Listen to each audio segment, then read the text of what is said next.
আপনার epic card বা voter card যদি নষ্ট হয়ে গিয়ে থাকে, হারিয়ে গিয়ে থাকে বা ঝাপসা বোঝা যাচ্ছে না ইত্যাদি, আপনি যদি সেটিকে পরিবর্তন করে নতুন স্মার্ট কার্ড পেতে চান এবং সেটাও সম্পূর্ণ সরকারি পদ্ধতিতে ও ফ্রিতে, সম্পূর্ণ বিনামূল্যে, তাহলে আমি প্রসেসটি দেখাচ্ছি। এই প্রসেসে আপনি সেই স্মার্ট কার্ডটি পেয়ে যাবেন। তবে মনে রাখবেন, এসআইআর প্রক্রিয়া 2026 এখনও সুসম্পন্ন নয়। অনেকের নাম আন্ডার অ্যাডজুডিকেশন এবং ডিলিটেড এর তালিকায় রয়েছে। যারা আন্ডার অ্যাডজুডিকেশন এবং ডিলিটেড, ওনাদের তালিকায় ফেরানোর দাবি রাখছি। সেই সঙ্গে ওনাদের কাছে অনুরোধ, আপনারা কিন্তু এই প্রসেস ট্রাই করবেন না। এখনই স্মার্ট কার্ডের জন্য ফ্রিতে আপনারা আবেদন করবেন না। একবার তালিকায় ফিরে আসুন আগে, তারপরে আপনারা এই প্রসেস আবেদন করবেন। এখানে শুধুমাত্র যাদের নাম অ্যাপ্রুভড, যাদের নামে কোনো ভুল নেই, যারা ভোটার তালিকায় ইতিমধ্যে ফাইনাল তালিকা 28 তারিখে চলে এসেছেন 2026-এর এসআইআরের, তারা ট্রাই করবেন এবং ফ্রিতে বাই পোস্টে এই স্মার্ট ভোটার কার্ড, যেটা অ্যাকচুয়ালি ভবিষ্যৎ ভোটার কার্ডের আমরা এরকমই পেতে চলেছি, সেটা আপনি ফ্রিতে বাড়িতে বসে বাই পোস্ট পেয়ে যাবেন। এবার প্রসেসটা দেখুন, চলুন। সবার প্রথমে আপনার মোবাইলে গুগল প্লে স্টোর ওপেন করে সার্চ বাটনে ক্লিক করে লিখবেন ইসিআই নেট। এই অ্যাপ উপরে যে দেখতে পাচ্ছেন, এটা আপনার সামনে আসবে। আপনি এটাকে ইনস্টল করে নেবেন। আমি ইনস্টল করে রেখেছি, এই কারণে ওপেন অপশান আসছে। আপনার মোবাইলেও ইনস্টল হয়ে গেলে ওপেন অপশানটা আসবে, ওপেন করে নেবেন। এইভাবে অ্যাপটা খুলবে। এই যে কোনায় 3 লাইন দেখতে পাচ্ছেন, এখানে ক্লিক করবেন। প্রোফাইল দেখতে পাচ্ছেন, প্রোফাইল আইকনটাতে ক্লিক করে দেবেন। এরপরে নিউ ইউজার এই অপশানটাতে ক্লিক করবেন। এখানে আপনার মোবাইল নাম্বারটা দিয়ে দেবেন। মোবাইল নাম্বারটা দিয়ে সেন্ড ওটিপিতে ক্লিক করবেন। আপনার মোবাইলে একটি ওটিপি যাবে, সেই ওটিপির ঘরে বসিয়ে সাবমিট করে দেবেন। আপনি রেজিস্টার হয়ে গেলেন। এই ইন্টারফেস আপনার সামনে আসবে। প্রথমে দেখতে পাচ্ছেন ভোটার্স রেজিস্ট্রেশন ফর্মস, এখানে ক্লিক করবেন। এই লেখা আপনার সামনে আসবে। একটু স্ক্রল ডাউন করে নিচে যাবেন, এই যে ফর্ম 8, এই জায়গাটায় ক্লিক করবেন। আপনার এটা হলো এপিক ডিটেলস, এটা আপনার সামনে আসবে। একটু পড়ে নিতে পারেন সব ঠিক রয়েছে কিনা। যদি ঠিক না থাকে তাহলে ফর্ম 8-এর মাধ্যমে আপনি কিন্তু কারেকশনও করাতে পারেন। কিন্তু আপনার যদি সব ঠিক থাকে তাহলে নেক্সট বাটনে ক্লিক করে দেবেন। দেওয়ার পর এই ঘরটা আসবে। এখানে এই জায়গাটা আপনাকে আধার নম্বরটা দিতে বলবে। যদি না দেন তাহলে যে অর লেখা আছে, এই যে লাল কালি দিয়ে লেখা আছে, এই ঘরটাতে চেক দিয়ে দেবেন। এই ঘরটাতে চেক দেবেন এবং এখানে আপনার মোবাইল নাম্বারটাকে উল্লেখ করে দেবেন। মোবাইল নাম্বার উল্লেখ করে দেওয়ার পর নেক্সট বাটনে ক্লিক করে দেবেন। এরপরে আমাদের আসল কাজটা শুরু। এখানে দেখুন শিফটিং অফ রেসিডেন্স, এটা আপনি করতে পারেন। এটা কিন্তু কারেকশনের জন্য ফর্ম 8-এ যেগুলো হয়ে থাকে। দ্বিতীয়টা রয়েছে correction of entries in existing electoral role. আপনার ভোটার কার্ডটাতে বা ইলেকটোরাল রোলে আপনার নামে, পদবিতে, পিতার নামে যে কোনো ভুল যদি থেকে থাকে, আপনি যদি সংশোধন করাতে চান তাহলে এটাতে চেক দেবেন।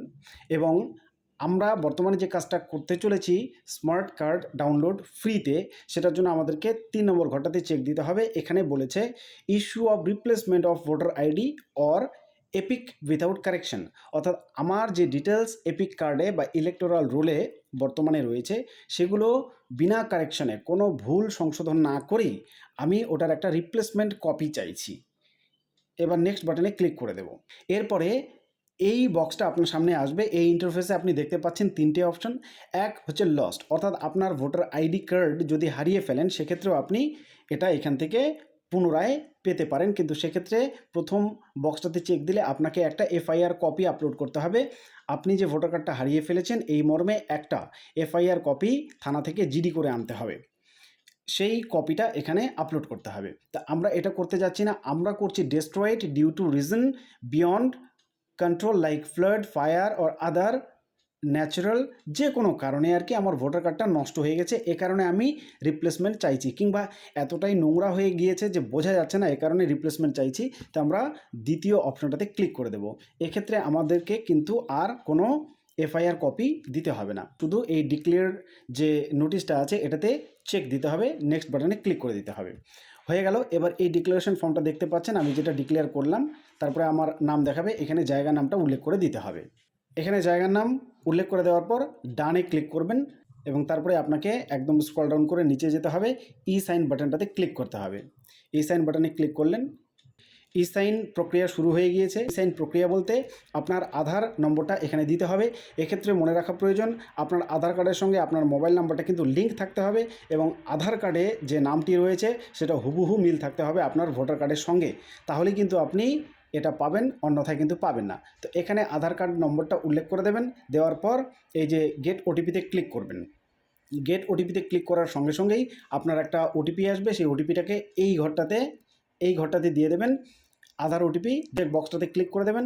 দেওয়ার পর এই নিচে সাবমিট বাটনে ক্লিক করে দেবেন। আপনার কাজ কমপ্লিট। কিছুদিন পর বাই পোস্ট আপনার কাছে smart voter ID or epic card চলে আসবে, আপনি সেখান থেকে সংগ্রহ করে নেবেন। তো এটা ছিল সম্পূর্ণ পদ্ধতি। কিন্তু মনে রাখতে হবে, যাদের নাম ডিলিটেড কিংবা যাদের নাম আন্ডার অ্যাডজুডিকেশন রয়েছে তারা কিন্তু এখনই এই স্মার্ট কার্ড আবেদন করতে যাবেন না। সম্পূর্ণ প্রক্রিয়াটা হয়ে গেলে, যখন আন্ডার অ্যাডজুডিকেশনের বিচার প্রক্রিয়া সম্পন্ন হবে, আপনি অ্যাপ্রুভড হয়ে চলে আসবেন, তখন আপনি এই কাজটা করতে পারেন। তার আগে এখনই করবেন না, দয়া করে। তো আশা করি ভিডিওটা আপনাদের উপকার করবে। আপনাদের মতো প্রচুর মানুষ রয়েছে যাদের এপিক কার্ডটা হারিয়ে গিয়েছে কিংবা হয়তো বা নষ্ট হয়ে গিয়েছে, এখন তারা নতুন স্মার্ট আইডি কার্ড সংগ্রহ করতে চাইছেন। এটা যে কেউ করতে পারে। আপনার যদি ওল্ড আইডি থেকেও থাকে, সেটাকে পরিবর্তন করে আপনি এমনিতেও স্মার্ট আইডি কার্ড পেতে পারেন, এবং সেটা সম্পূর্ণ ফ্রিতে। এ কারণে এই প্রসেসটা সকলে জানা প্রয়োজন। দয়া করে ভিডিওটিকে শেয়ার করবেন অন্যের উপকারের জন্য। এ জাতীয় আরও গুরুত্বপূর্ণ পোস্ট এবং এসআইআর সম্পর্কিত গুরুত্বপূর্ণ পোস্ট যেগুলো আমি করে থাকি, সেগুলো পেতে চাইলে আপনি অতি অবশ্যই চ্যানেলটিকে সাবস্ক্রাইব করে রাখতে পারেন। ধন্যবাদ।